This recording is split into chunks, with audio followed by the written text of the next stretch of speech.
ผมพยายามปรับตัวเข้าหาแทดแล้วนะ แต่ผมรู้สึกว่ามันไม่เวิร์กกว่าพี่ มันคนละทางกันเนี่ยผมเริ่มคิดถึงชีวิตเก่าๆของผมแล้วอะ นี่เชื่อไหมถ้าไอ้แต้มันมาได้ยินอย่างนี้นะ มันหัวเราะเยาะฉันแย่เลยว่ะ ทำไมมันต้องหัวเราะพี่ด้วย เอาก็ฉันไปคุยโอ้อวดมันไว้เยอะไง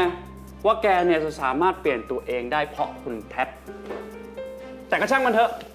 ยังไงมันก็ไม่สนใจกันแล้ว เพราะช่วงเนี้ยมันกำลัง in love in love อือหือ อ๋อ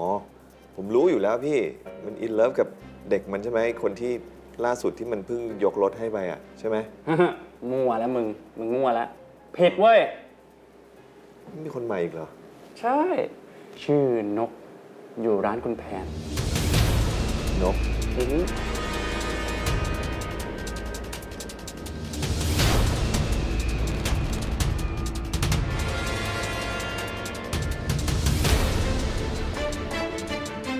สวัสดีค่ะคุณจารณ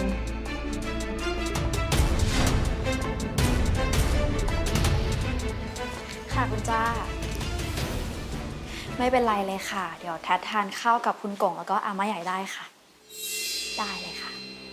ได้ค่ะ แล้วเดี๋ยวเจอกันนะคะ ค่ะ สวัสดีค่ะ หนูแทด อาม่าใหญ่ สวัสดีค่ะ จ้าอ้าววันนี้จ้าไม่ไปรับกลับบ้านเหรอจ๊ะ อ๋อไม่ค่ะพอดีว่าคุณจ้าติดคุยงานกับลูกค้าค่ะ อ๋อจ้าคุยงานกับลูกค้าเหรอ อาม่าครับ สวัสดีครับ เออ สวัสดีค่ะ ชลีทำไมกลับอ่ะ นี่จ้าเขายังบอกว่าเขามีธุระกับลูกค้าเลยเนี่ย เพิ่งโทรมาบอกหนูแทดว่าวันนี้จะกลับดึก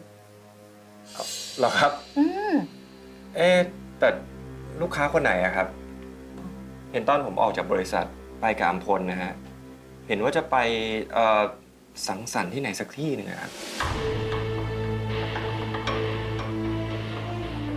เอ้ยชาลีฟังผิดมั้งเข้าใจผิดหรือเปล่าถ้าจ้าก็บอกว่าคุยกับลูกค้าก็ต้องคุยกับลูกค้าสิไม่ใช่มาโกหกว่าคุยกับลูกค้าแล้วออกไปกับคนอื่นนะเพราะว่าตอนนี้จ้าเขาเปลี่ยนไปแล้วนี่ จริงไหมจ้าหนูแทดอืม ผมต้องขอโทษคุณแทนจริงๆนะครับ สงสัยผมฟังผิดนะครับ ชาลีเนี่ย